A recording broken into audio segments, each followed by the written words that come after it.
Welcome to the Deep Dive, the show where we transform mountains of information into the crucial, actionable insights you need to be truly well-informed. Today, we're diving headfirst into an undeniably challenging, yet incredibly rewarding journey, mastering the California real estate sales license test. It's a big one. Yeah, and if you've been hitting the books, you definitely know that feeling the sheer volume of information can be, well, truly overwhelming. It absolutely can. And that's precisely why our mission for this deep dive is so targeted. Okay. We're here to cut through all that noise. Think of this not just as a general overview, but as a precision-crafted study tutorial. Right. Built specifically from your practice test results and those comprehensive Aceable agent study guides you've been, immersed in. That's right. Our goal is really to empower you for success. We want to truly dissect those specific concepts where you might have hit a snag on that practice test. Yeah, turn those uh-oh moments into genuine aha revelations. Exactly. We want to be your expert guides, helping you zero in on the most exam-relevant topics.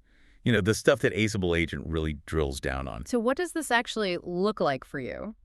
Well, we're going to unpack some really significant areas. Okay, like what? We'll start with the fundamental bedrock California real estate law and regulation. Very important. The foundation. Then we'll dive into the fascinating world of contracts, demystifying everything from their core building blocks to, the intricate dance of offers and counteroffers. This also is a big section. It is. We'll explore the critical nuances of agency relationships, delve into essential property valuation methods, and shine a spotlight on those all-important disclosure requirements. Disclosure, yeah. Crucial. And finally, we'll wrap up with the landlord-tenant essentials that every future licensee absolutely needs to grasp. So it's really more than just a recap. It's a strategic reexamination. We want to make sure you're not just memorizing, but truly understanding. Precisely, because understanding is what gets you through the exam and makes you a better agent. Couldn't agree more. So are you ready to dive deep? Let's do it. Let's get into it. Icocuration. Navigating the legal landscape. Regulation, ethics, and property fundamentals. Okay, to kick things off, let's talk about the absolute cornerstone of real estate practice here in California. That's the California Department of Real Estate, or the DRE. Right.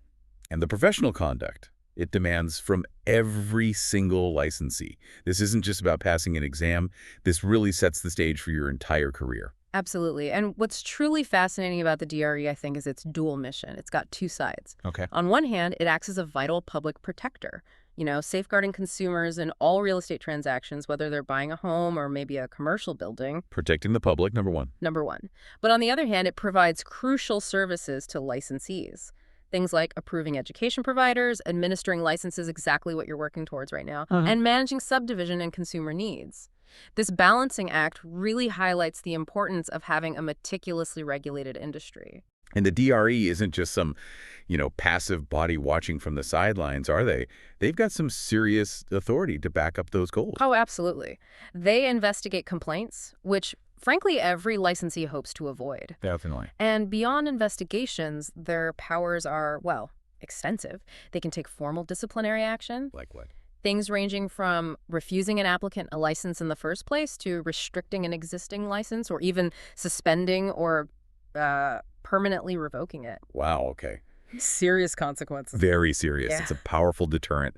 And something vital to remember for the exam this pops up is their ability to cite and fine. Right. Penalties can hit up to $2,500 per investigation. That's significant. Or investigation, yeah. They also play a role in managing funds for real estate education and research, enforcing subdivision laws, and closely monitoring mortgage broker activity. It's a broad mandate. So who's actually at the helm of the DRE kind of steering this ship? That would be the real estate commissioner. Okay. And this isn't just a ceremonial title, it's a very active role. Indeed. The real estate commissioner is appointed directly by the governor of California and serves as the DRE's chief executive officer. So the boss. Essentially, yes. Their core responsibility is creating and enforcing public protection policies. They even hold formal hearings. Ah, the hearings. Yeah, which, as you mentioned, can lead to serious outcomes like license revocation or even denying an applicant a license right from the start. It's a position with significant oversight and authority. That makes perfect sense. Now, let's consider a scenario many people might not even know about. What happens if a consumer is actually harmed by a licensee, they win a lawsuit, but then they can't collect the damages? Is there any recourse for them? Yeah, that's a tough situation, and that's precisely where the consumer recovery account steps in. Okay, the recovery account. Exactly. It's a crucial safety net designed specifically to compensate those consumers who find themselves in that exact unfortunate situation. Good to know. Are there limits? There are. It's important to know the limits. A maximum payout of $50,000 for any single transaction. $50,000. And an aggregate maximum of $250,000 for all claims against a single licensee over their career. $250,000 total per licensee. Got it. Right. So understanding the DRE's broad powers and the commissioner's role isn't just about memorizing facts for the exam, Right. It's about grasping the core mechanisms that protect the public and ensure licensee compliance. And that, as you'll definitely find on the exam, is a very common theme. Public protection is huge. Huge. Okay, moving from the DRE's overarching powers to the, let's say, day-to-day operations of licensees, let's talk about ethical advertising and licensee liability. This is an area where I think seemingly minor missteps can quickly snowball into major consequences. This gets really interesting because it touches on perception versus reality. You're spot on. The ethical imperative for every licensee is, at its heart, truthful advertising. Simple as that. Well, it sounds simple, but it's not a suggestion. It's a non-negotiable requirement. Think about that practice test scenario. Longtime realtor Leo. Yeah, I remember that one. He just started at a new brokerage, but kept using his old signs. Exactly. With his former broker's name, this is unequivocally unethical. Why specifically? Because it's fundamentally misleading to the public. It completely fails the truthful advertising test. And critically, it also doesn't include the current brokerage name, which is always required on advertisements. Ah, okay. This creates what's known as a blind ad. Blind ad. Yeah, where the public is unaware they're dealing with a licensed professional acting on behalf of a specific identifiable brokerage. Big no-no. Gotcha. So if Leo's old signs are definitely out, what about using digital tools to enhance listing photos? The practice test also brought up a realtor editing photos to show a home with, like, a fresh coat of paint and professional landscaping when the property actually needed that work done. Is that just savvy marketing, or is it crossing a line? Ooh, this is a nuanced area. The line can indeed get blurry, but the core principle is guided by the Federal Trade Commission Act. Okay, the FTC. Right. Advertising must be truthful, non-deceptive, backed up with evidence, and fair. So while things like virtual staging, digitally inserting furniture into an empty room. Yeah, see that all the time. Or cosmetic editing, like using blue sky filters to brighten a gloomy day, those are generally accepted. They're considered enhancing presentation. Okay. But significant alterations that affect the perceived value or fundamentally misrepresent the actual condition of the property, that's strictly unethical. Like, well, give me an example. For instance, painting out defects digitally. Yeah. Or making a property look like a totally different house that goes way too far. Right. If any digital alterations are made that could be considered misleading, full disclosure is absolutely paramount. The golden rule is enhance to show potential, yes, but never misrepresent the current reality. That's a crucial distinction. It's really about being upfront. Okay, now, let's talk about liability, specifically vicarious liability. This concept often causes confusion. The practice test posed that example of Emily, remember?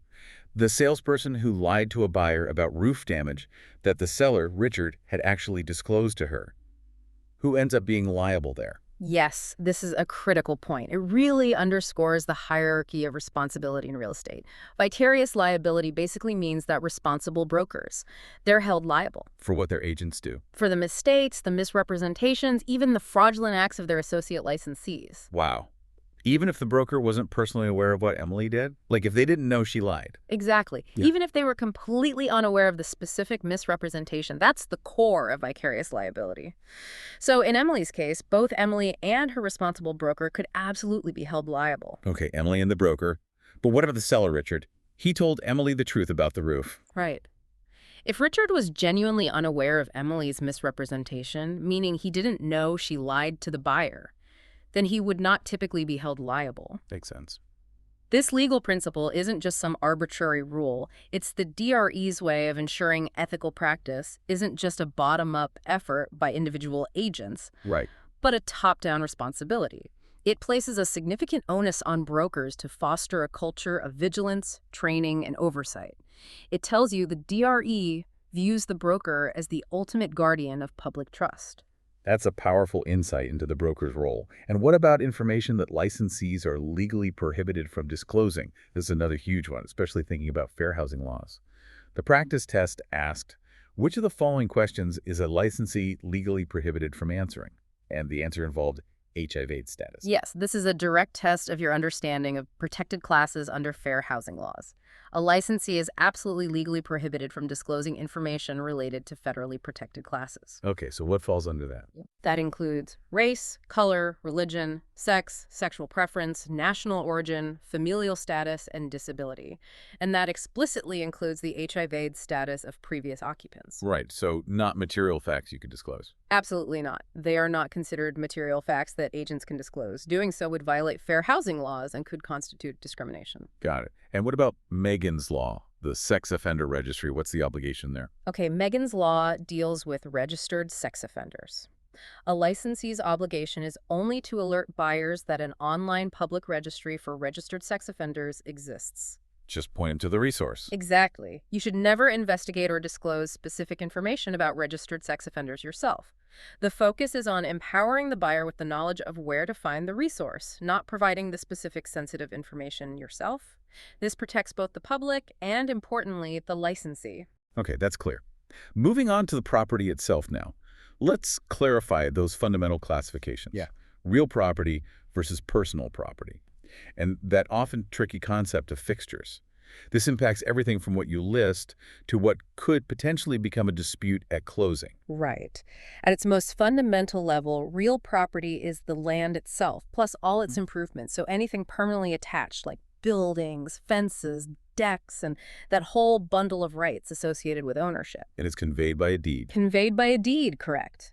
In stark contrast, personal property, often called chattel, is movable. Like furniture. Furniture, exactly. Or even annually cultivated crops, like emblements. Those are personal property. And personal property is conveyed by a bill of sale, not a deed. So if I buy a house, the house is real property, my grand piano is personal property. Simple enough. But what happens when something starts its life as personal property, movable, and then through some action becomes part of the real property? That's what we call a fixture, right? Like installing a ceiling fan. Precisely. A fixture is an object that was once personal property but becomes real property through affixation, or annexation, basically, attaching it. How do you tell if something's a fixture? Is there a test? There is. To determine if something qualifies as a fixture, we rely on the Mariah test. It's an acronym that helps analyze 5 key criteria. Mariah. Okay, what does it stand for? M is for method of attachment. How permanently is it attached? Is it bolted down, screwed in, or just resting there? A is for adaptability.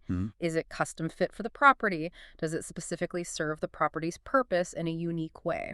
Okay. R is for relationship of the parties. This often matters in landlord-tenant or buyer-seller scenarios. Courts might interpret things differently depending on the relationship. I is for intent of the installer. Was it intended to be permanent when it was installed? This is often considered the most important factor. What was the plan? Intent, okay. And A is for agreement between parties. What did the contract actually say? A clear written agreement can override all the other factors. Right. The contract wins. This is where practical application really comes in, especially for avoiding those last-minute closing disputes. For example, that practice test question about seller Sula wanting to take her cherished custom window treatments when she moves. How does she ensure that? The single best way, really, the only foolproof way, is through an items excluded and included clause in the listing agreement. And critically, that needs to be solidified in the final purchase contract. Spell it out clearly. Exactly. This clause explicitly specifies what personal property, like those window treatments the seller intends to take, and what fixtures or other items will stay. Without that clear written agreement, items like custom window treatments, which could definitely be argued as fixtures under the Mariah test, could become a huge point of contention and delay the closing. Clarity up front prevents arguments later. Always put it in writing. Good advice. Now, trade fixtures are a bit of a different animal, aren't they? Especially in commercial leases. They are indeed. Trade fixtures are items that a business installs in a leased property specifically for the functionality of their business. Think about shelving units in a store, display cases, maybe specialized kitchen equipment in a restaurant. Things bolted down for the business. Right. Even though they might be permanently attached to the building, they generally remain the tenant's personal property. So the tenant can take them. Typically, yes. The tenant usually has the right to remove them when the lease terminates, provided that the removal doesn't cause significant damage. Or, if it does cause damage, the tenant is responsible for repairing it.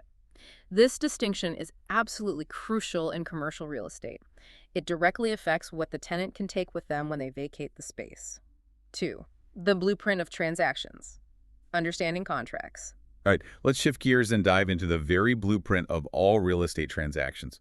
Contracts. These are the legally binding agreements that make everything happen, right? From the initial offer to the final close. Absolute fundamental. We'll start with the core elements that make a contract legally valid. And crucially, who is actually qualified to give legal advice about them? This is a big one. It is. So there are 5 fundamental elements that must be present for a contract to be legally valid and enforceable. You need all 5. Okay, number 1. First is mutual assent. You might hear it called offer and acceptance, or that crucial meeting of the minds. Meeting of the minds. This is where both parties fully and clearly agree to exchange promises and terms. They're on the same page. Got it. Now, when an offer is made, the person receiving it, the offeree, has 4 distinct options. 4 choices. Yep. They can accept it exactly as is, they can counter it, proposing changes, they can reject it outright, or they can simply ignore it. Okay. And it's absolutely vital to remember this. Any alteration, no matter how tiny, to an existing offer, that constitutes a counteroffer. The counteroffer kills the original offer, right? Exactly. By its very nature, a counteroffer terminates the original offer. It's dead. So if we think about Julie and Steve from the practice test, working out their differences and ultimately fully agreeing to all terms, they've achieved that meeting of the minds, that mutual assent. Precisely. And tied into that is the concept of reality of consent. Reality of consent. Yeah. This means the parties entered the contract voluntarily, in good faith, free from external pressure like duress or undue influence, and with all the necessary information to make an informed decision. No fraud, no misrepresentation involved. Okay, so mutual assent and reality of consent. What else? The other essential elements are consideration. That means something of value is exchanged by each party. It shows serious intent. Something valuable. Right. Then legally competent parties. Individuals must be of legal age, 18 or older in California, and mentally capable of understanding the agreement they're making. Uh-huh. And finally, a lawful objective. The contract cannot require or result in illegal activities. Its purpose must be legal. Makes sense. If any one of these 5 fundamental elements is missing, the contract can be rendered unenforceable or maybe even void right from the beginning. Okay, 5 essential elements. Got it. Now, there's that critical phrase we often see in contracts. Time is of the essence. What does that really imply for the parties involved? The practice test brought this up with a scenario where a seller didn't perform their duties by the specified date. Ah, yes. Time is of the essence. That is a powerful and legally binding clause. How so? It communicates very clearly to all parties that they must perform their contractual duties by the specific date and time stated in the contract. No wiggle room. So deadlines are strict. Extremely strict. Failure to perform on time risks a material breach of contract, which can have significant legal repercussions for the party who missed the deadline. It essentially transforms what might seem like a flexible deadline into a hard, strict one, emphasizing the absolute importance of prompt performance. Okay, crucial clause.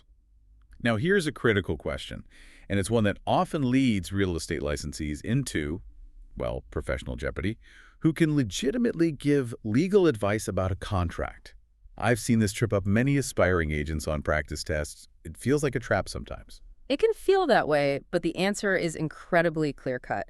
This point is absolutely non-negotiable and something every licensee must internalize from day one. Okay, lay it on me. Only a licensed attorney can provide legal advice about a contract, full stop. Only an attorney, not the agent. Absolutely not. As a real estate licensee, your role is to fill in prepared contracts, ideally those approved by a lawyer or a realtor association like CRR, and to explain factual statements or business details contained within those contracts. You can point to a clause and say, this clause addresses contingency periods, for example. Okay, explaining what's there. Yes, but you must never offer interpretive advice. You can't say, here's what you should do, or this clause means you're protected if Y happens. Why not? Because that constitutes the unauthorized practice of law. It's illegal, and it can lead to severe disciplinary action from the DRE, including losing your license. Your professional boundary is to facilitate the transaction, explain the existing terms, not to provide legal counsel or strategy. That's an absolutely crucial distinction. It protects the licensee, sure, but also protects their clients from potentially bad or incorrect advice. Exactly right. Stick to the facts of the contract. Advise clients to seek legal counsel for legal questions. Okay, let's move into the nitty-gritty of offers, counter-offers, and that ubiquitous document in California real estate, Oh. the Residential Purchase Agreement, or RPA. Ah, the RPA. Yes. The California Association of Realtors Residential Purchase Agreement and Joint Escrow Instructions, the full name. Quite a mouthful. It is. But it's known simply as the RPA, and it's truly a foundational document here. What's often fascinating to new licensees, and something highlighted in your practice test results, is its dual role. Dual role, how so? It serves as both an offer and a binding contract. Okay, explain that. When it's initially filled out with a buyer's terms, price, contingencies, closing date, etc., it acts as the buyer's formal offer to purchase. Right, the starting point. But then, once the seller executes it, meaning they sign it, accepting the terms without changes and their unqualified acceptance is communicated back to the buyer or the buyer's agent, it transforms. It becomes a legally binding contract. That specific evolution from offer to contract is a key concept. So it's not a static document. It's alive and evolves with the transaction. Makes sense. What about handling counteroffers? This gets complicated quickly, especially if a seller receives a better offer after they've already sent a counter to a prospective buyer. What's the correct protocol there? Yeah, this scenario comes up frequently, especially in fast-moving markets. First, remember, a counteroffer legally rejects the original offer and proposes new terms. Kills the first offer. Right. Now, if a seller has already sent out counteroffer #1 to buyer A, and then a better offer comes in from buyer B, the seller must first formally withdraw counteroffer #1 before responding to buyer B's new, more attractive offer. They have to pull back the first counter. Absolutely. If they don't, they could potentially find themselves legally bound to two separate contracts if buyer A accepts counteroffer #1 before it's withdrawn. Big problem. Definitely wanted to avoid that. Yeah. How do you make a counteroffer? Just cross things out. Well, technically, you could strike out terms and rewrite on the original offer or a previous counter, but it gets messy fast. The best practice, and what the CRR forms strongly encourage, is to use specific standardized forms like the seller counteroffer SCO or buyer counteroffer BCO. It keeps everything much clearer and reduces ambiguity. Use the right forms. Good advice. And speaking of multiple offers, California has a somewhat unique rule regarding multiple counteroffers. It's not necessarily a first-to-sign wins situation, which might surprise some people. You're absolutely right. This is specific to California practice using the SAR forms, particularly the seller multiple counteroffer, or SMCO. In a situation where a seller sends out SMCOs to, say, two different buyers, it's possible for both buyers to technically sign and accept the counteroffer terms the seller sent out. Both can accept. How does that work? It creates a sort of conditional acceptance. The seller then gets those signed SMCOs back and has the prerogative to review them and select which one they actually want to proceed with and turn into a binding contract. So the seller makes the final choice even after the buyers sign. Exactly. For the car seller multiple counteroffer, SMCO form, to become truly binding and legally enforceable, 4 specific steps are required. 4 steps, okay. First, the seller signs paragraph 5 when sending it out. Second, the buyer signs paragraph 7, indicating their acceptance of the terms. Third, and this is key, the seller must sign paragraph 8 again on the one SMCO they choose, specifically indicating which of the accepted counteroffers they select to move forward with. Seller signs again. Yes, that second signature is crucial. And fourth, that fully executed, re-signed copy of the chosen SMCO must be delivered back to the selected buyer or their agent. That completed the loop and forms the binding contract. Okay, that multi-step process makes sense for clarity. Now, once a contract is firmly in place, it's not necessarily set in stone forever. Things can change. Contracts can be modified or even terminated. Let's explore those possibilities. Right. Contracts aren't always static. They can be modified in 2 primary ways, using specific terms, an addendum or an amendment. Addendum versus amendment, what's the difference? An addendum is an addition of supplementary information to an already completed contract. Think of it like adding an extra page or clause that wasn't there originally. Once it's properly executed by everyone, it becomes an integral part of the original contract. So adding something new. Correct. An amendment, on the other hand, is a change or modification to terms that were already agreed upon in the contract. It's essentially correcting, improving, or altering an existing term. Changing something existing. Exactly. Both addenda and amendments require dating and signing or initialing by all parties involved to be legally valid and part of the contract. Got it. Addendum adds, amendment changes. That's a helpful way to remember. Beyond just modifications, contracts can also be discharged or terminated in several ways. It's not always just through full performance. The practice test gave us that rather dramatic example. A listing agreement ending because the property was literally carried away by a tornado. What's that specific form of termination called? Yes, a dramatic but clear example. That scenario perfectly illustrates extinction of the subject matter. Extinction of the subject matter. Right. It's a form of discharge by operation of law. This means the contract becomes impossible to perform simply because the core property, the very subject of the agreement, no longer exists. Can't sell a house that's gone. Makes sense. That's different from just finishing the contract. Very different from performance, which is the most desirable way contracts end when all parties fulfill their obligations as agreed. What are other ways operation of law can end a contract? Several ways. There's impossibility of performance, where an unforeseen event after the contract is signed makes performance objectively impossible for anyone.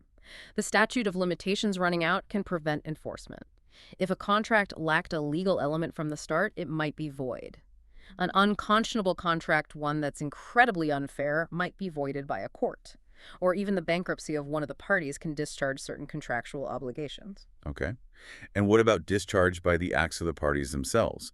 The practice test had an example with Amari and Jake having a contract, and then Jake's friend Alan stepping in to take Jake's place, essentially replacing the old contract with a new one involving Alan. Ah, yes. That's a textbook example of novation. Novation. Novation occurs when the original parties mutually agree to substitute a new contract for an old one. And often, as in your example, this involves substituting a new party who takes over all the rights and obligations of an original party. Jake is out, Alan is in, with everyone's agreement. How is that different from just assigning the contract? Good question. It's different from a mere assignment.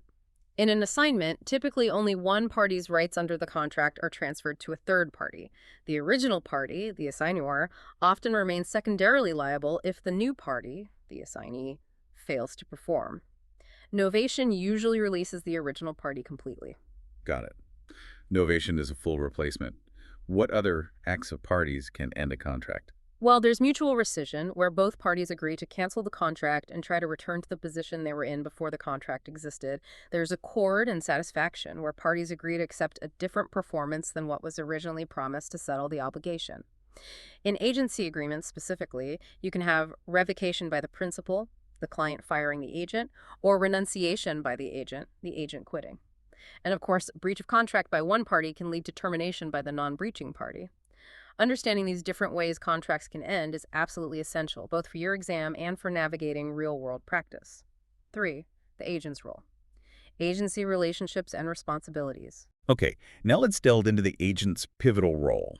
We're focusing specifically on agency relationships and responsibilities. This is where the theoretical knowledge, really meets the day-to-day realities of your practice. Absolutely. This is core stuff. First, how exactly are these agency relationships established? And just as importantly, how are they terminated? Agency agreements are, at their heart, mutually binding employment contracts. They're between a client, buyer or seller, and a broker. An employment contract. Essentially, yes. They grant the agent authorization to act on the client's behalf to achieve a specific goal, selling a property, finding one to buy, etc. How are they created? Can it just happen? Well, technically, agency relationships can sometimes be created implicitly through actions or conduct. Like, if you start giving substantive advice that a buyer relies on, you might inadvertently create an implied agency. Uh-oh. That sounds risky. It is risky. That's why the best way to create any agency relationship, and indeed the legal requirement in California for agency agreements to be enforceable, is to do so in writing. A written agreement creates a crucial documented record of the duration, the scope of the authority, the compensation, everything. It serves to protect all parties involved. This in writing point was specifically reinforced in your practice test results, remember? Yes, in writing. Seems like a constant theme for protection in real estate. And what about when you actually have to disclose that agency relationship exists? Is there a specific timing rule for that? Yes, there is, and it's important. In California, agency disclosure must occur as soon as practicable. As soon as practicable.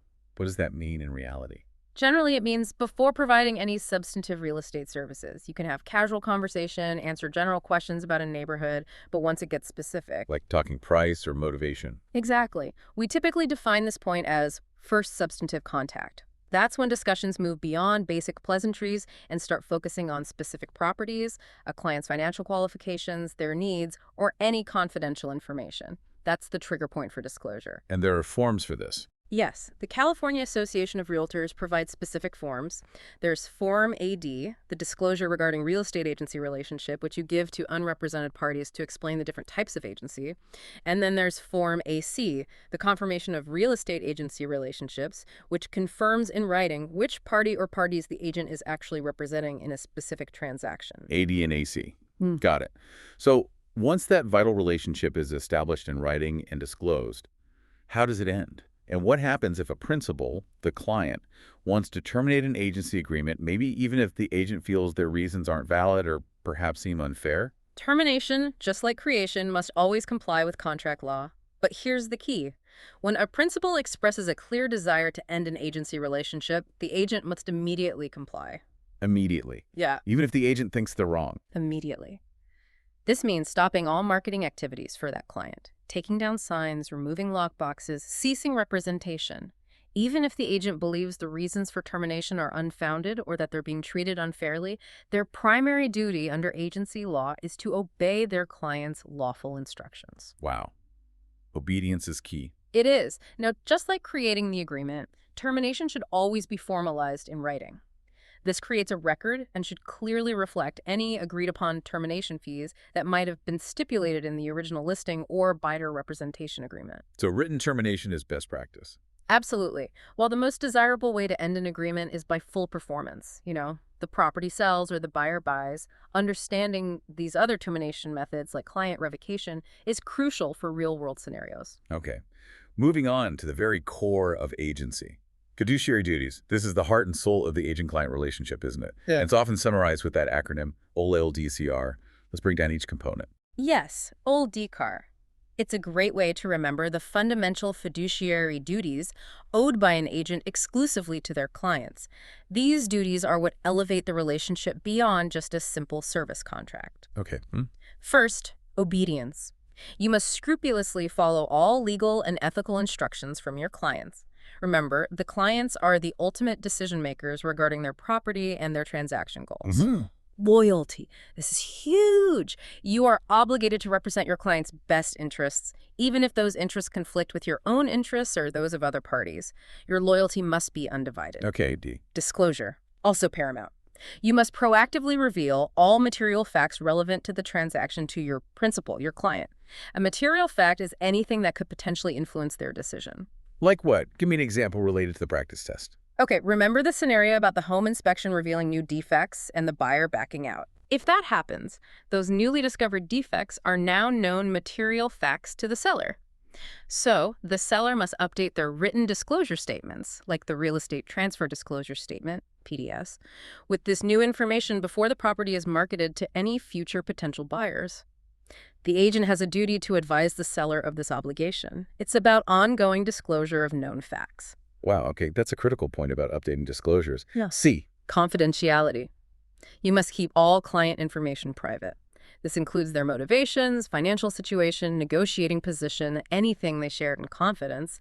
And crucially, this duty is perpetual. Perpetual, meaning forever. Forever. It lasts well beyond the closing of the transaction or the end of the agency agreement. It doesn't expire. Okay. Accounting.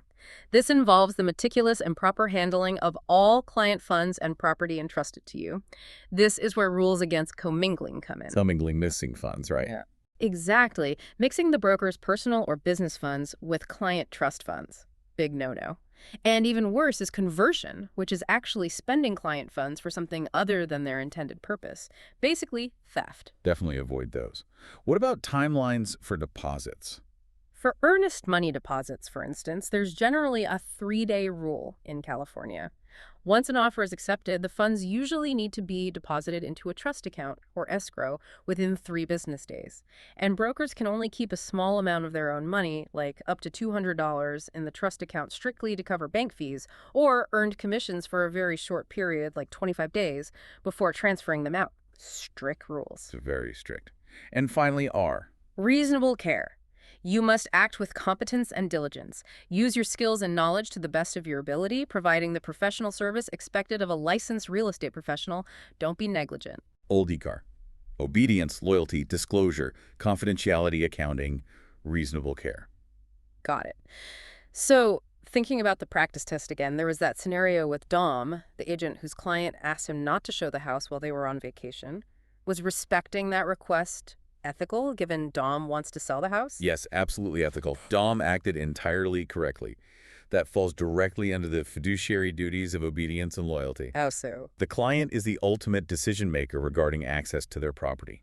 If they instruct their agent, for any reason, not to show the property during a specific time, the agent is legally and ethically bound to comply with that lawful instruction. It's about respecting their wishes and their control over their property, even if it means a temporary pause in marketing efforts. Okay, that makes sense. Now, what about dual agency? That situation where one agent or agents from the same brokerage ends up representing both the buyer and the seller in a single transaction. How do these robust Aldi-C-Car fiduciary duties apply in that more complex, potentially conflicting scenario?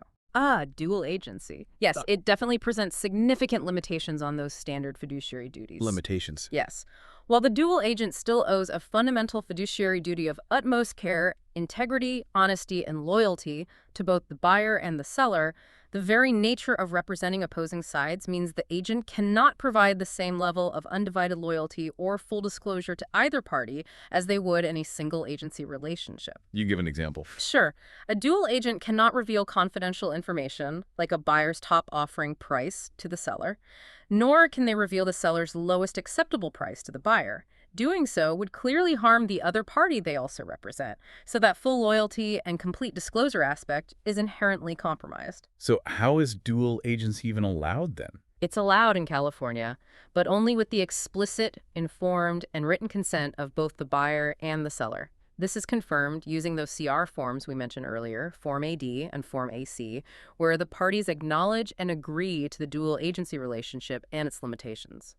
It's a very delicate tightrope walk that requires extreme care and transparency from the agent. Definitely sounds tricky. Okay, let's switch gears slightly and discuss the different types of listing agreements. These are the contracts that define how you, as a broker or agent, will get compensated and what kind of relationship you establish with your seller client. Right. These agreements dictate the terms of your employment by the seller. The first type is an open listing. Open listing, what's that? This is a non-exclusive agreement. It means the seller can list their property with multiple brokers simultaneously, and critically, the seller also retains the right to sell the property themselves. So multiple brokers plus the owner all trying to sell. Exactly. And under an open listing, only the procuring cause, meaning the broker or agent who actually brings the ready, willing, and able buyer whose offer is accepted and leads to a closed deal, earns a commission. Your practice test highlighted this as a situation where the listing broker is only guaranteed compensation if they are the direct cause of the sale. So if you're working on an open listing, you've really got to be the one to bring that specific buyer to the table to earn your commission. High competition. Very high competition and less incentive for any one broker to spend a lot on marketing. Okay, what about an exclusive agency listing? The practice test asked about Janelle, a salesperson. She knows she's the only broker who can earn a commission unless the seller, Jaron, manages to procure the buyer himself. If Jaron finds the buyer, he owes Janelle nothing. That's a perfect description of an exclusive agency listing. It establishes an exclusive relationship with one specific brokerage. So, unlike an open listing, other brokers can't compete directly for the commission by bringing a buyer. Okay, exclusive to one broker. But with one crucial caveat. The owner explicitly retains the right to sell the property themselves without paying a commission to that exclusive broker. If the owner finds the buyer completely on their own, the broker gets nothing. Ah, okay. It's a bilateral contract, meaning both parties have obligations. Broker promises to market, seller promises potential commission, and it must have clear start and end dates. The key distinction from an open listing is the exclusivity granted to one broker regarding other brokers, but that exclusivity doesn't extend to preventing the owner from selling it commission-free. Got it. And then there's the most common type, right? And frankly, the one most preferred by brokers. The exclusive authorization, and right-to-sell listing. Yes, this is indeed the most prevalent and generally the most favored type of listing agreement, especially from the broker's perspective. Why is it preferred? With an exclusive authorization and right to sell listing, the named listing broker receives a commission regardless of who brings the buyer, as long as the property sells within the specified contract term. Regardless, even if the seller finds the buyer. Even if the seller finds the buyer themselves. It doesn't matter if it's a listing broker, another agent from a different firm through the MLS, or the seller having coffee with a neighbor who wants to buy it. If the property sells during the listing period, the commission is due to the named listing broker. Okay, maximum protection for the broker. Exactly. It provides the most protection and therefore the most incentive for the broker to invest time, effort, and money into actively marketing and selling the property. Like the exclusive agency, it's also a bilateral contract with specified start and end dates. Okay. Finally, we have the net listing. This one sounds a little different, maybe riskier. It is different, and yes, definitely riskier. A net listing isn't really a type of listing in the same categorical sense as the others we just discussed: open, exclusive agency, exclusive right to sell. Instead, it's a method for defining the broker's compensation. How does it work? The seller agrees that they want to receive a specific, predetermined net amount from the sale proceeds.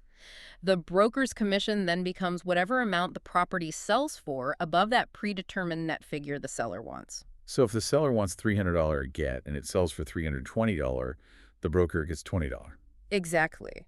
Now, while a net listing can theoretically be structured using an exclusive or even non-exclusive agreement framework, it carries significant ethical risks. Why risky? Because there's an inherent potential for a conflict of interest. The broker's desire to maximize their commission by getting the highest price possible over the net amount could potentially conflict with their fiduciary duty to represent the client's best interest, which might involve advising on a fair market price, even if it's closer to the net amount.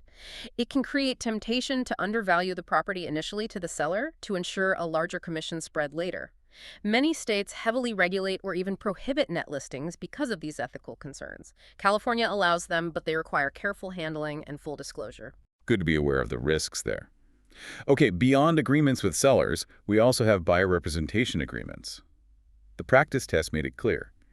These are contracts directly between a buyer and a broker. Yes, absolutely. Buyer representation agreements are formal employment contracts, just like listing agreements. But in this case, the broker formally agrees to represent the buyer's interests in a real estate transaction. So the broker works for the buyer. Correct. Many elements of these agreements mirror listing agreements.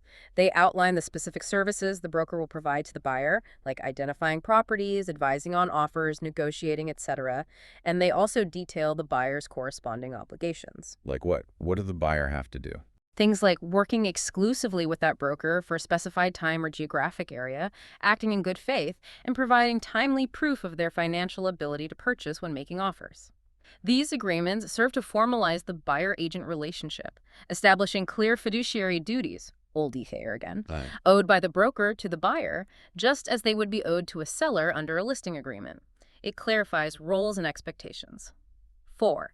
Understanding property value and market forces. Okay, let's transition now to a segment that's fundamental to literally all real estate decisions. Understanding property value and the broader market forces that influence it. This is where we get into some core economic principles that directly impact your work. Absolutely essential knowledge. First, what are the characteristics that actually give real estate its value? I know there's an acronym, DUST. Yes, DUST. It stands for 4 critical characteristics that must converge to create value in real estate. All 4 need to be present to some degree. Okay, do. Demand.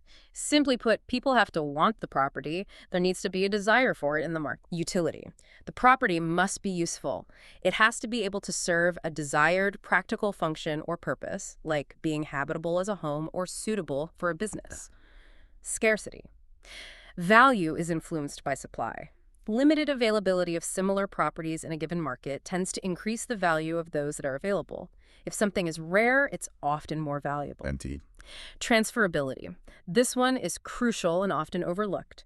The property's ownership must be legally and practically saleable. The title must be clear, and there shouldn't be major impediments preventing the transfer of ownership from one party to another. Right. Your practice test had that example of a home with a failing septic tank, making it incredibly difficult to sell. How does DUST apply there? That's a perfect illustration of transferability failing. There might be plenty of demand for a house in that area, and the house itself might have utility.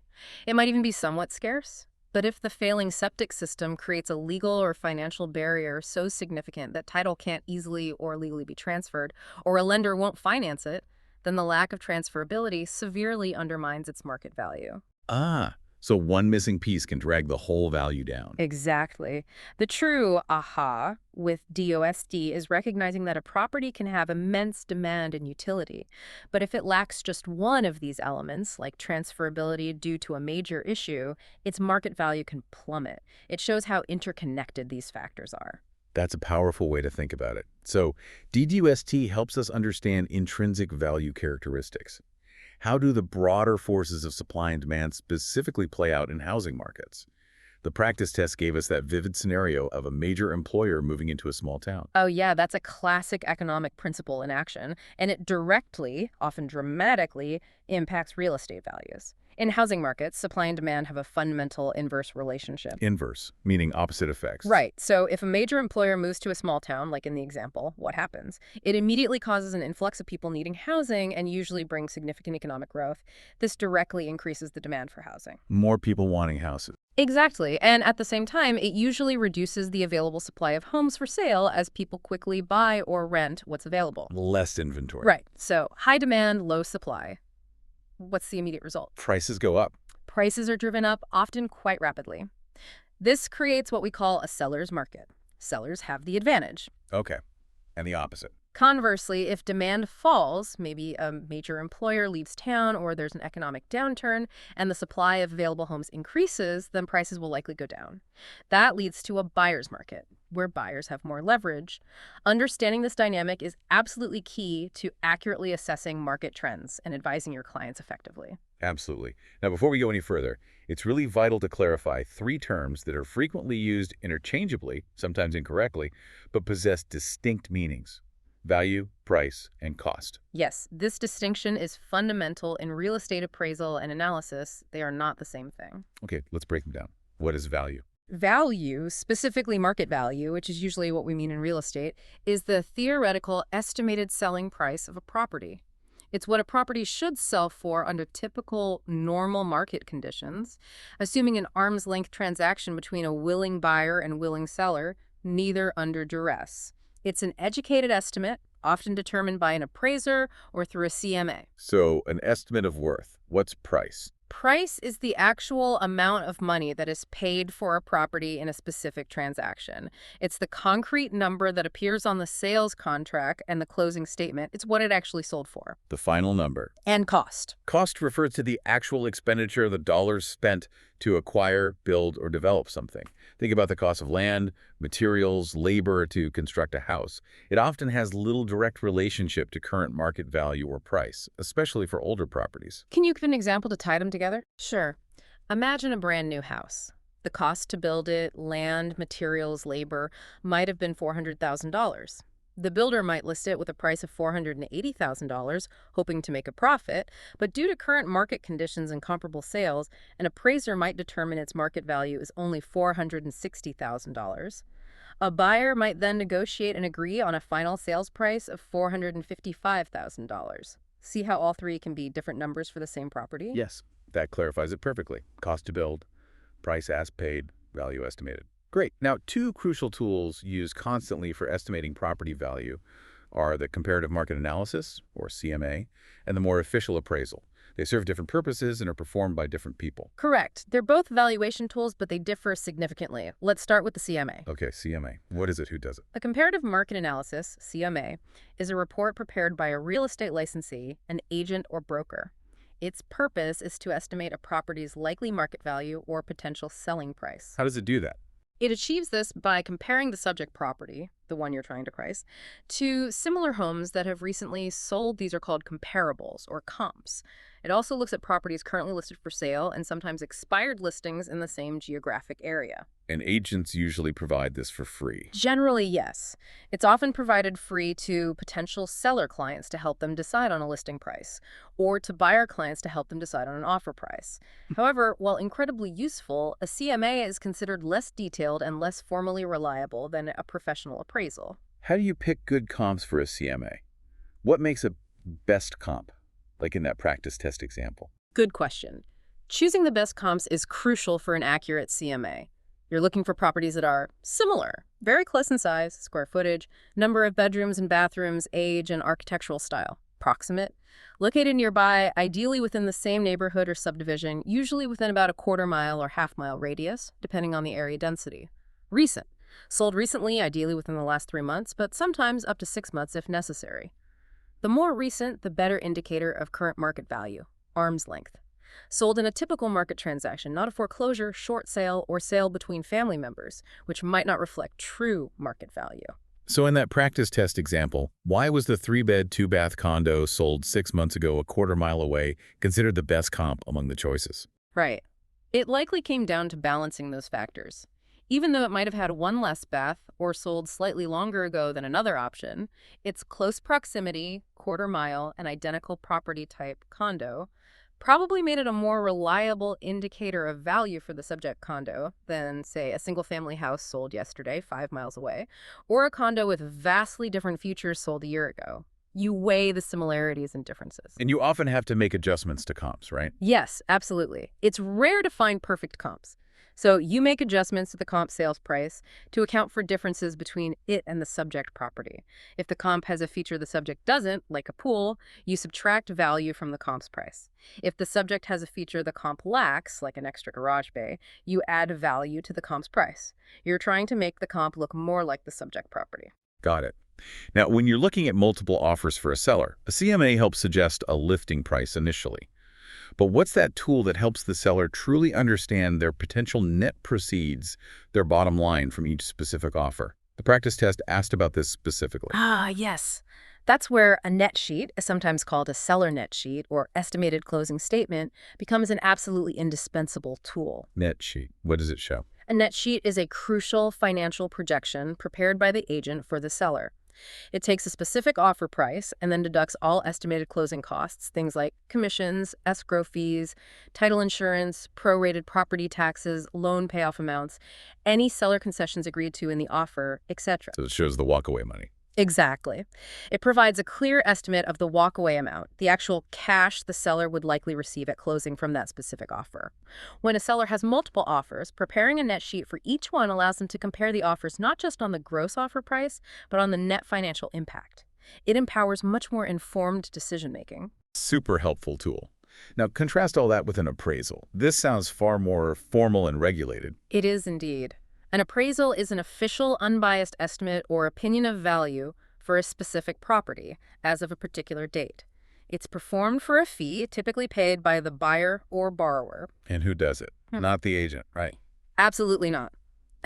This is a key distinction and a very common exam question point.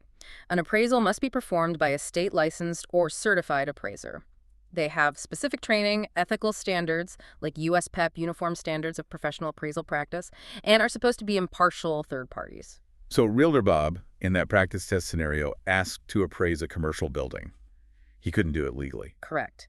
Bob, as a real estate agent or broker, cannot legally perform an appraisal that requires a licensed appraiser, which most lending situations do.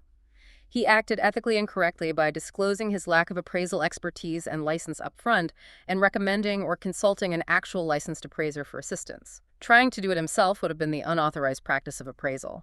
Why are appraisals usually needed? They are most commonly required by lenders before they'll approve a mortgage. The lender wants an independent verification that the property's value is sufficient to collateralize the loan amount. They're also used for estate settlements, divorces, tax purposes, and eminent domain proceedings. Okay, so when a licensed appraiser is looking at a property, one of the key considerations they often make, especially for commercial or vacant land, is its highest and best use. What exactly does that mean? Highest and best use is a fundamental appraisal concept. It refers to the use of a property that is 1. Legally permissible, allowed by current zoning laws, building codes, deed restrictions, etc. 2. Physically possible. The size, shape, topography, and condition of the site allow for this use. 3. Financially feasible. The proposed use will generate enough income or value to cover the costs of construction and operation and provide a positive return. 4. Maximally productive. Among all the legally permissible, physically possible, and financially feasible uses, this specific use produces the greatest net income or the highest present value. So it's about the property's maximum potential value. Exactly. Appraisers meticulously consider various factors: zoning, lot size, accessibility, market demand for different uses, potential for rezoning, etc. For example, is the highest and best use of a large downtown lot a parking lot, current use? Or could it be redeveloped into a high-rise office building that would yield much greater value, assuming that's legally, physically, and financially viable? It's not about the appraiser's personal experience. It's an objective analysis of the property's potential in the current market. Got it. Finally, for valuation, let's tackle one of the more complex methods, particularly crucial for investment properties: the income approach.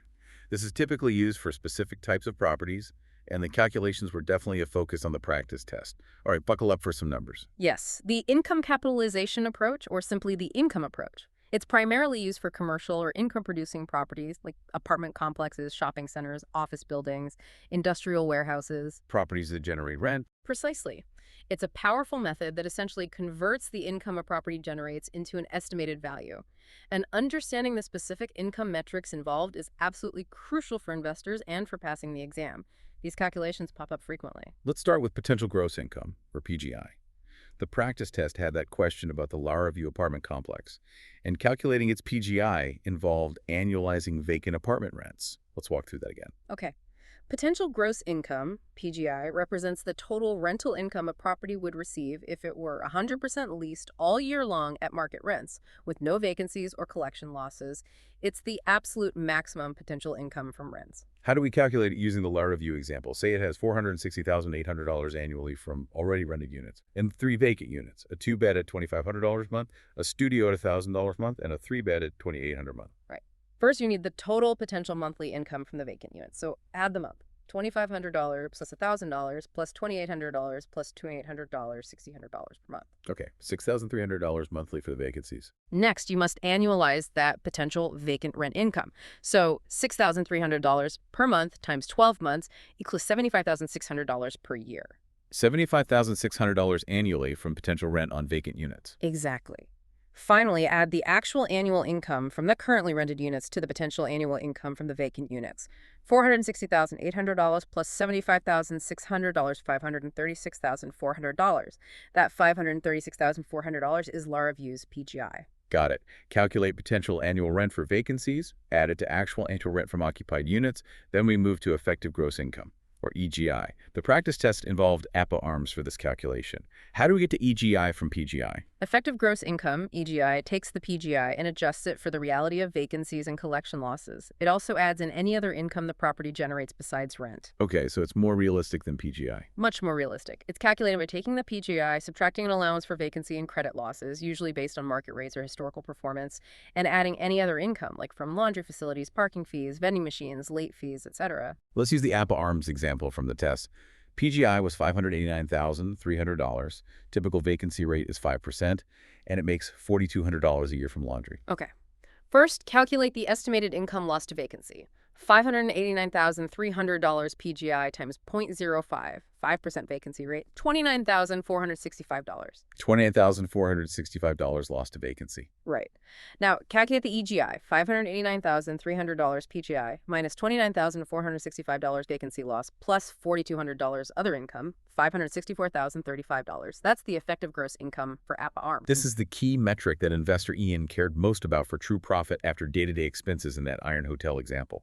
What's absolutely crucial to exclude when calculating operating expenses for NOI. Yes. Net operating income, NOI, is arguably the single most important metric for evaluating an income property's performance. It represents the property's profitability before considering financing costs or income taxes. It's calculated as EGI minus operating expenses. What counts as operating expenses? Things like property taxes, property insurance, management fees, utilities if paid by owner, maintenance, repairs, landscaping, janitorial, administrative aptures, the regular costs of running the property day to day. And what is crucially excluded? You absolutely exclude debt service. That's the principal and interest payments on any mortgages or loans secured by the property.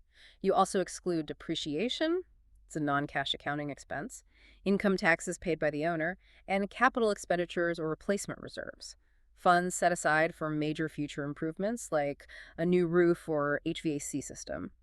NOI focuses only on the income and expenses generated by the property's operation. Why exclude debt service? Isn't that a real expense? It's a real expense to the owner, but it's related to their financing choices, not the property's operational efficiency itself. Excluding debt service allows investors to compare the operating performance of different properties on an apples-to-apples basis, regardless of how they were financed. Okay, so let's calculate NOI for the Iron Hotel from the practice test. EGI was $619,400.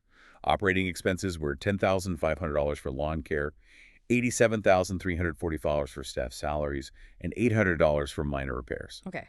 First, sum the operating expenses. $10,500 plus $87,345 plus $800, $98,645. $98,645 in total operating expenses. Right. Now subtract that from the EGI.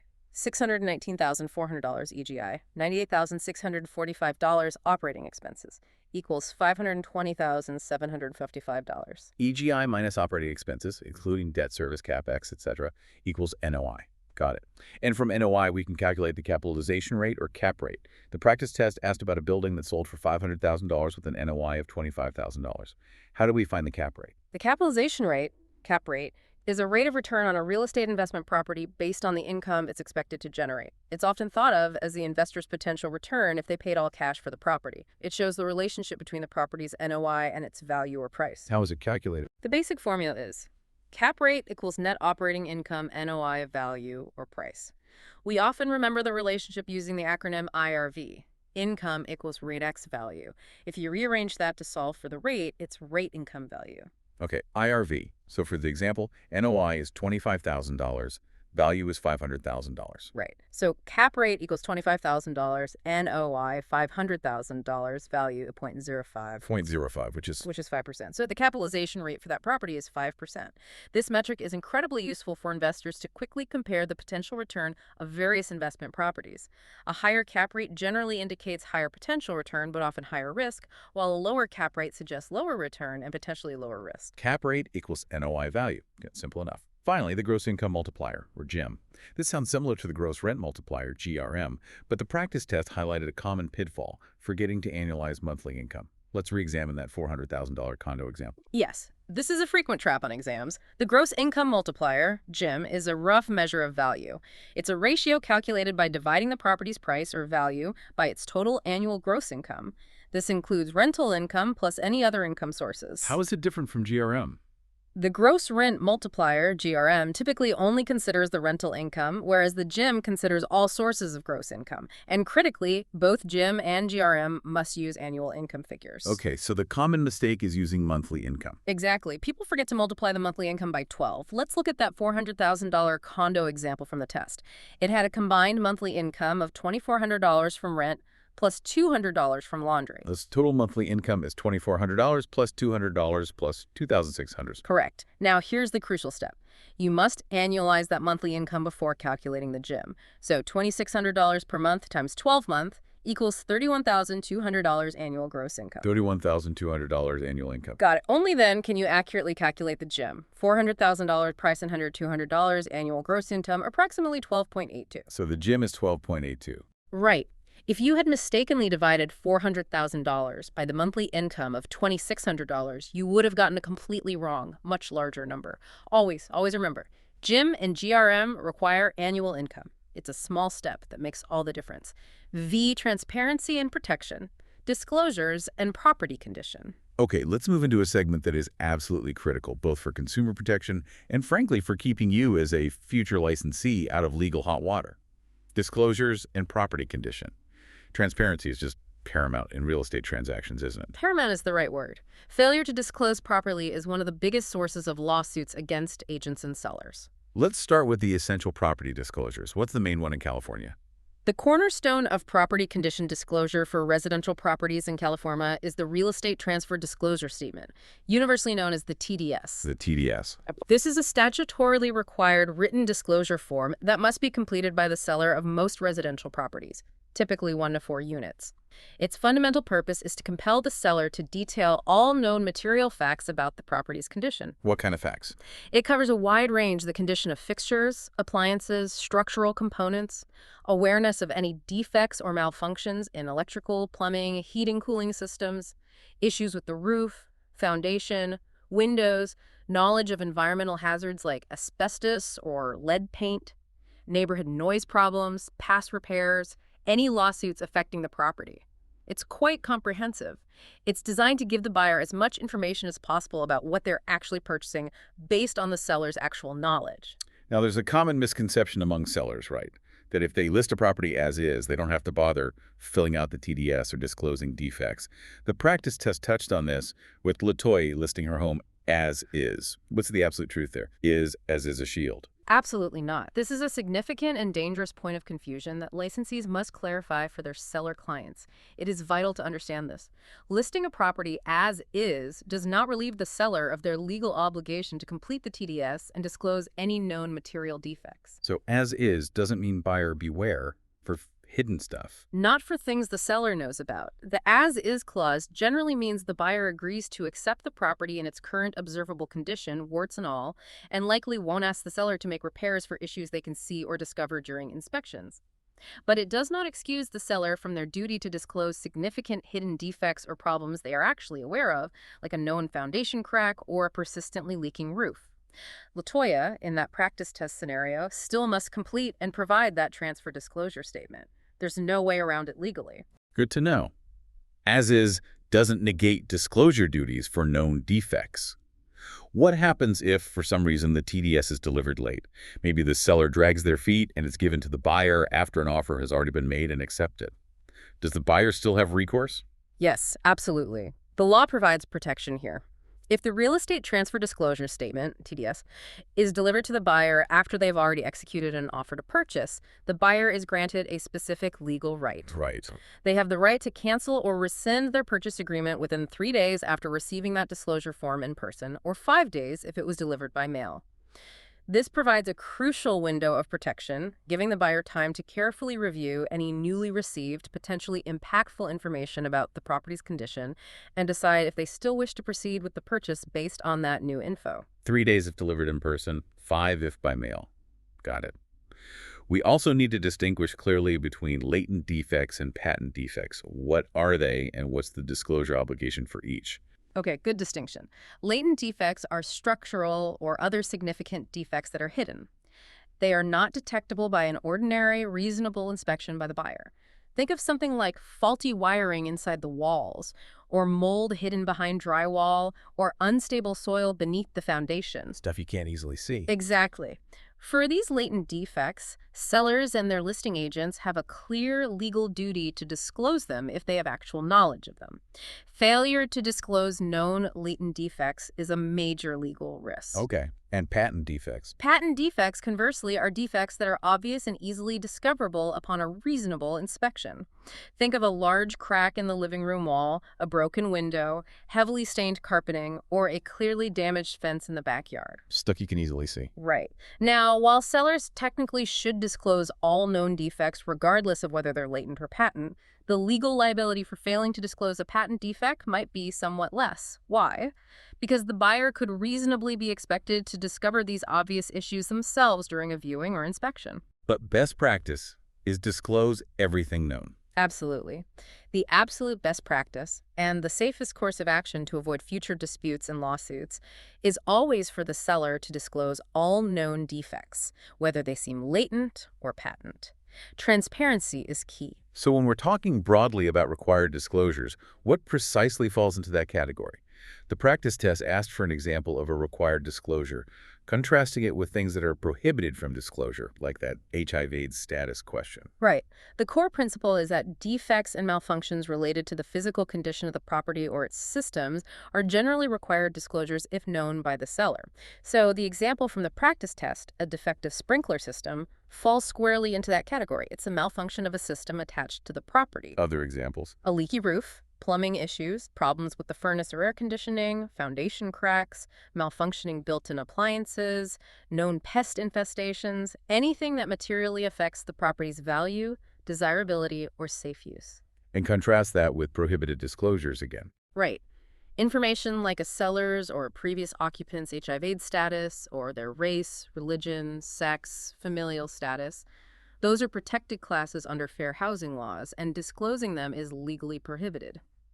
And while a death on the property might need disclosure under certain circumstances, like if it impacts value or occurred very recently, say within the last 3 years in California, it's treated differently than a physical defect. The focus for required disclosure is primarily on the property's physical condition and known defects. Okay, physical condition is key for required disclosure. Beyond the general property condition covered by the TDS, there are specific environmental disclosures and disclosures related to what are called stigmatized properties.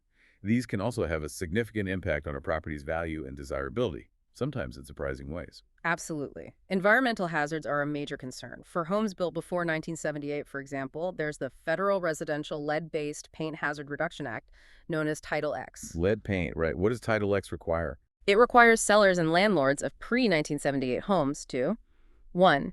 Disclose any known information about lead-based paint or lead-based paint hazards. 2. Provide any available records or reports they have about lead paint in the home. 3. Give buyers and renters an EPA-approved pamphlet about lead hazards. Protect your family from lead in your home. 4. Include specific warning language in the lease or sales contract. 5. Offer buyers a 10-day period or other mutually agreed time to conduct the lead inspection or risk assessment, although buyers can choose to waive this inspection right. Does the law require the seller to actually test for lead?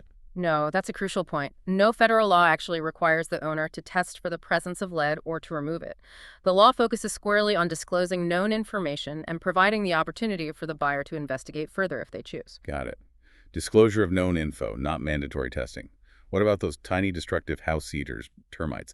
The practice test mentions Section 1 and Section 2 issues on a termite report. Where do you typically find those details? Are they on the TDS? Good question. Termite issues are common in California. The details about Section 1 and Section 2 findings are found in the Termite Inspection Report itself, which is a separate document usually prepared by a licensed pest control company. Not directly on the TDS, then? Not usually the specific findings, no. The TDS might ask if the seller is aware of termites or wood-destroying pests or damage, and if they have a copy of a report. But the detailed breakdown isn't typically written onto the TDS form itself. The termite report is usually provided to the buyer as a separate document, often attached to the disclosures or purchase agreement. What's the difference between Section 1 and Section 2? Section 1 items on a termite report indicate active current infestation or infection by termites or other wood-destroying organisms, or the damage caused by them.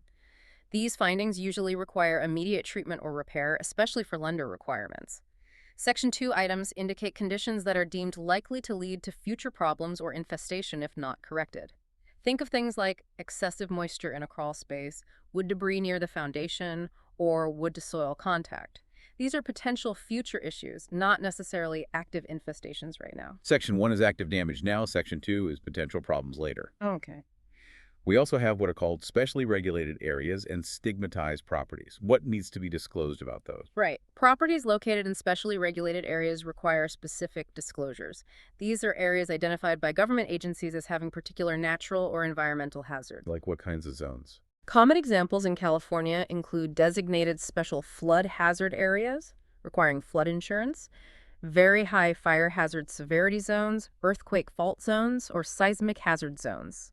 Disclosures about whether a property is in one of these zones are typically made on a separate form called the Natural Hazards Disclosure Statement, or NHD, which is required in most California transactions.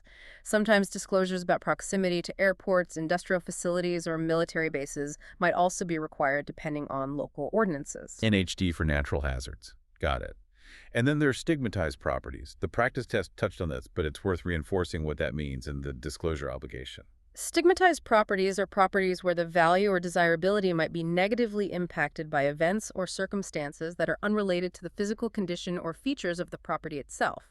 It's about psychological or emotional impact. What kind of events create a stigma? Things like a death, especially a murder or suicide having occurred on the property, reports of paranormal activity or hauntings, the property being the site of a major crime or notorious event, or even if a former occupant had a disease that carries social stigma, though remember, HIV/AIDS status is protected and cannot be disclosed. So do licensees have to disclose these stigmas? Generally, yes, if the stigma is considered material, meaning it could affect a reasonable person's decision to buy or the price they're willing to pay. California law specifically addresses death on the property. Generally, deaths occurring more than 3 years prior do not need to be disclosed unless the buyer specifically asks. However, how the person died, murder versus natural causes, might still be considered material even after 3 years if it significantly impacts value. It's a gray area, and the best practice is often to disclose if there's doubt about materiality or advise the seller to seek legal counsel. The key insight is that the stigma isn't a physical defect, but it can definitely depress market value due to emotional factors. Very interesting. Okay, this all leads directly to the critical purpose of home inspections. What vital role do they play in protecting the buyer? And what happens contractually if something significant is discovered during an inspection? Home inspections are an absolutely vital part of the due diligence process for a buyer. Their fundamental purpose is buyer protection. How do they protect the buyer? A qualified home inspector conducts a visual examination of the property's major systems and component structure, roof, plumbing, electrical, heating, cooling, etc., to identify any existing physical faults, significant defects, or potential safety issues that might affect the property's value or require costly repairs. Who pays for it? Typically, the buyer pays for the home inspection, although like most closing costs, it can be a point of negotiation in the purchase agreement. And how does it affect the contract? Crucially, most purchase offers include an inspection contingency. This clause gives the buyer a specified period, for example, 10-17 days, to conduct inspections. Based on the inspector's findings detailed in their report, the buyer usually has several options under the contingency. They can approve the condition and remove the contingency. They can try to negotiate with the seller for repairs or a price reduction for the discovered issues. Or if significant defects are found that the buyer isn't comfortable with and the seller won't address, the buyer typically has the right to terminate the contract and get their earnest money deposit back. It's a major safety valve for the buyer. Right. That contingency is key. Now, here's a critical follow-up question, tying back to disclosure. What happens if, say, a major defect like that leaking roof is discovered during the buyer's inspection? The buyer then uses the contingency to back out of the deal, and the property goes back on the market. Does the seller just get to forget they ever heard about the leaky roof and simply relist it without mentioning it? Absolutely not. This is a critical point regarding a seller's ongoing obligation for disclosure, and it connects back to that TDS discussion. Okay. If a buyer's inspection reveals new, previously unknown material defects like that leaky roof, and the buyer provides the inspection report or otherwise informs the seller about it, that information is now known to the seller. It's now a known defect. Exactly. Therefore, the seller has a legal duty to update their written disclosure statements, primarily the TDS, to reflect this newly acquired knowledge before marketing the property to any subsequent potential buyers. They can't just pretend they didn't learn about it. So the TDS isn't necessarily a one-and-done document. Not if new material facts are discovered during the transaction process. This ensures that all future buyers are fully informed of the property's true, currently known condition, maintaining transparency and protecting everyone involved. It's an ongoing duty of disclosure for known material facts right up until closing. Residency and investment, landlord-tenant law, and property management. All right, let's round out our deep dive today by focusing on an area essential for anyone looking into investment properties or potentially managing rentals for clients: landlord-tenant law and the core principles of property management. Yes, very important, especially in a state like California with specific regulations.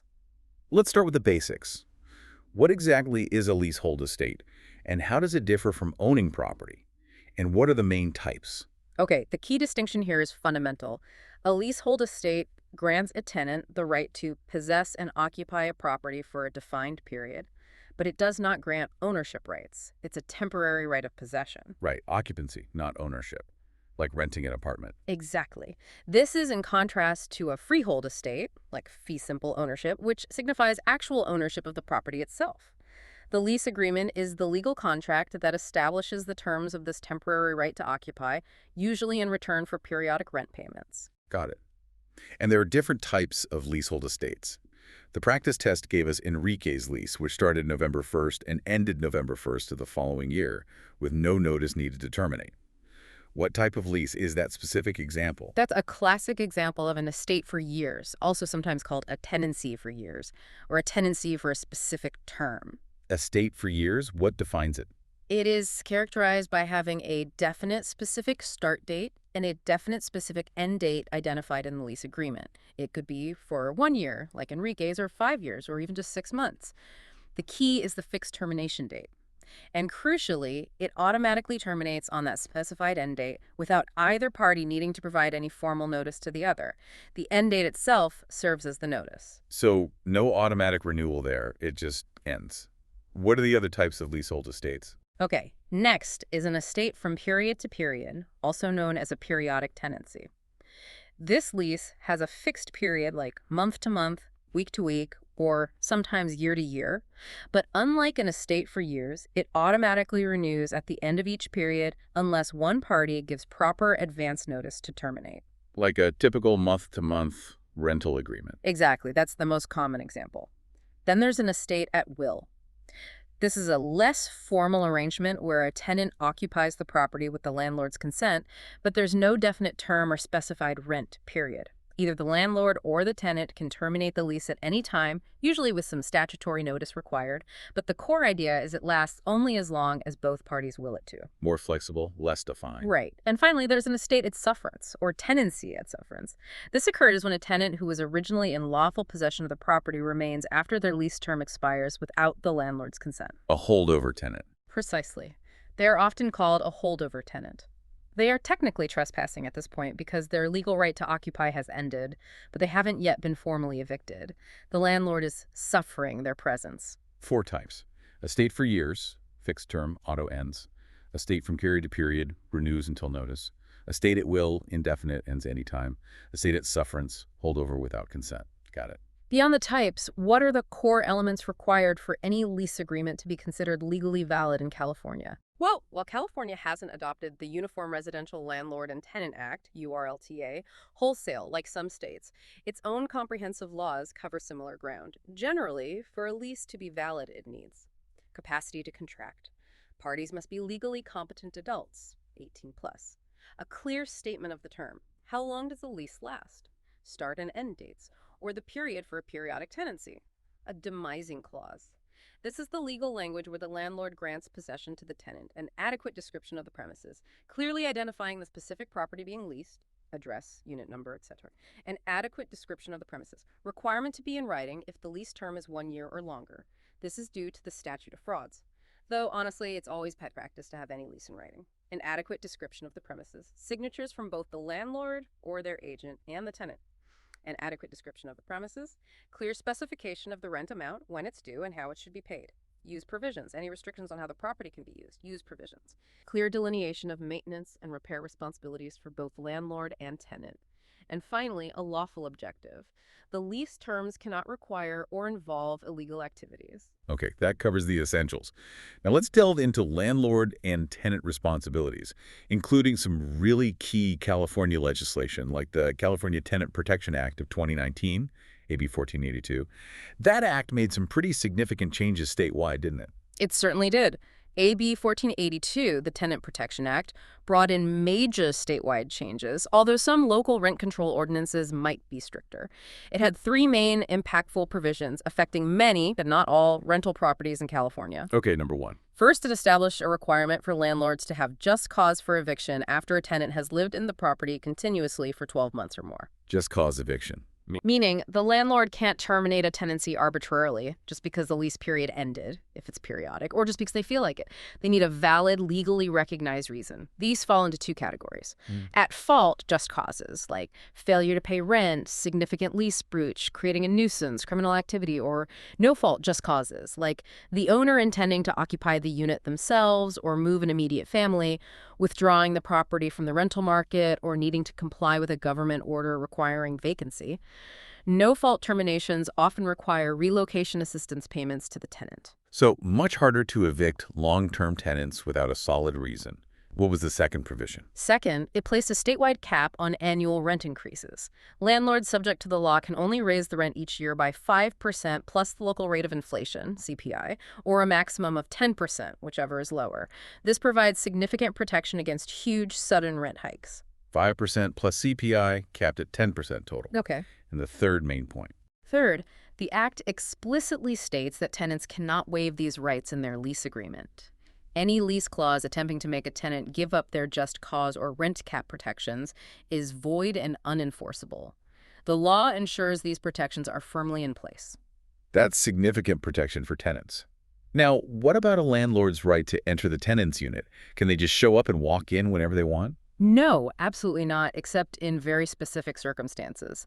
Tenant privacy is protected. Landlords generally need a legally valid reason for entry. What are valid reasons? Things like making necessary or agreed upon repairs, performing routine maintenance, supplying agreed upon services, showing the property to prospective buyers, mortgage lenders, appraisers, or new tenants, or in case of a genuine emergency like fire or flood. And do they need to give notice? Yes. In non-emergency situations, California law typically requires the landlord to provide the tenant with reasonable written notice of their intent to enter, usually presumed to be 24 hours. The notice must state the date, approximate time, and purpose of entry. Entry must also generally be during normal business hours unless the tenant consents otherwise. The main exception to notice is a true emergency that threatens health or safety. 24-hour written notice usually required. Got it. And flipping it, what are the tenant's core obligations under a typical lease? Tenant obligations primarily revolve around paying rent and maintaining the property properly. This includes paying rent on time as agreed in the lease, keeping their unit clean and sanitary, properly disposing of trash and waste, using all electrical, gas, and plumbing fixtures properly and keeping them clean, not intentionally or negligently damaging the property beyond normal wear and tear, using the premises only for their intended purpose, for residential, not running a business if prohibited, not interfering with the quiet enjoyment of other tenants. Pretty standard responsibilities. Now, what happens if a tenant breaches the lease, say, for consistent non-payment of rent or causing major damage? What remedies does the landlord have, and how does the actual eviction process typically work in California? Okay, if a tenant significantly breaches the lease, the landlord typically starts the formal process by serving the tenant with a written notice. The most common is a 3-day notice. 3-day notice.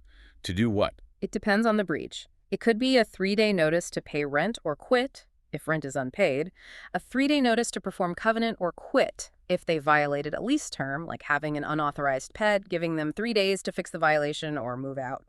Or for serious issues like major property damage or illegal activity, it might be a 3-day notice to quit that doesn't offer a chance to cure the problem. So the notice gives them a short window. What if they don't comply?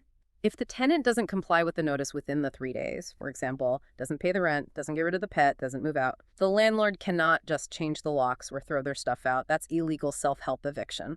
Right. What's the legal process? The landlord must then file an unlawful detainer lawsuit in Superior Court. This is the formal legal action to regain possession of the property. A lawsuit. The tenant is served with a summons and complaint and has a short time, usually 5 days, to file a formal response with the court. If the tenant doesn't respond, the landlord can ask for a default judgment. If the tenant responds, the case will be set for trial, usually very quickly. And if the landlord wins the lawsuit? If the court rules in favor of the landlord, the court will issue a writ of possession. This is a court order directed to the county sheriff. The sheriff then posts a notice on the property giving the tenant a final few days to vacate voluntarily. If the tenant still doesn't leave, the sheriff is authorized to physically remove the tenant and their belongings from the property, restoring possession to the landlord. It's a formal, legally structured process that must be followed precisely. Unlawful detainer lawsuit, writ of possession, sheriff involvement. Got it. Finally, let's talk briefly about property management finance. If you're managing properties for owners, what's the primary objective? And what are some key financial terms property managers constantly deal with? The property manager's primary objective is really twofold. First, to achieve the highest possible net return on the property owner's investment consistent with the owner's goals. And second, to enhance and preserve the property's value over the long term through proper maintenance and management. Maximize return, preserve value. Makes sense. And financially, they're dealing with those income terms again. Absolutely. Those key income definitions we covered in valuation are central to property management finance. Potential gross income, PGI, effective gross income, EGI, and especially net operating income, NOI. Property managers track these closely to monitor performance and budget effectively. Remember, NOI, EGI minus operating expenses, excluding debt service and capital expenditures, is the most accurate measure of a property's day-to-day profitability under the manager's control. Okay. And what about capital expenditures and cash reserves? How do those factor into a property manager's financial planning for the owner? Good question. Capital expenditures, CapEx, are those larger, less frequent expenses for major property improvements or replacements that add significantly to the property's value or extend its useful life. Think installing a completely new roof, replacing the entire HVAC system, repaving the parking lot, or undertaking a major renovation. They're distinct from routine maintenance, like fixing a leaky faucet. Bigger ticket items. Right. Cash reserves are funds specifically allocated and set aside, usually from the property's income stream, into a separate reserve account. The purpose of these reserves is to cover the cost of these anticipated or sometimes unexpected future capital expenditures, as well as other significant variable expenses or emergencies that might arise. Having adequate reserves ensures the property manager can maintain and improve the asset properly without suddenly needing a large cash infusion from the owner or disrupting the owner's expected regular income distributions. It's crucial for long-term financial health. Planning for the big stuff. Got it. And lastly, when it comes to handling all that rent money and security deposits, client funds, property managers have a serious fiduciary duty regarding trust fund records. What are the rules there for how long they need to keep those records? This is a critical fiduciary requirement and a major point of regulatory oversight by the DRE. Property managers must maintain separate trust accounts for client funds, like rents collected, security deposits held. They must rigorously avoid commingling their own business or personal funds with these client funds, except for those very limited exceptions we discussed earlier, like the $200 buffer for fees. And they must never engage in conversion, improperly using client funds. And the record keeping. How long? Under California law, all transaction documents and financial records related to property management activities, especially including all trust account records showing the receipt and disbursement of client funds, must be retained by the broker for a minimum of 3 years. This 3-year period generally starts from the date of closing for a transaction, or potentially the date the funds were last disbursed in an ongoing management context. This ensures complete transparency, accountability, and provides a clear audit trail for all client monies handled, should the DRE or the client ever need to review them. 3 years is the magic number to remember. 3 years for trust fund records. Excellent. Wow, we have truly covered an immense amount of ground today. Definitely have. From the foundational regulatory powers of the DRE and the critical ethical demands on licensees, all the way through the intricate world of contracts, the nuances of agency relationships in old ATR, essential property valuation methods like DST and the income approach, the complexities of disclosure requirements, TDS, NHD latent defects, and finally, the fundamentals of landlord-tenant law and property management finance. Indeed.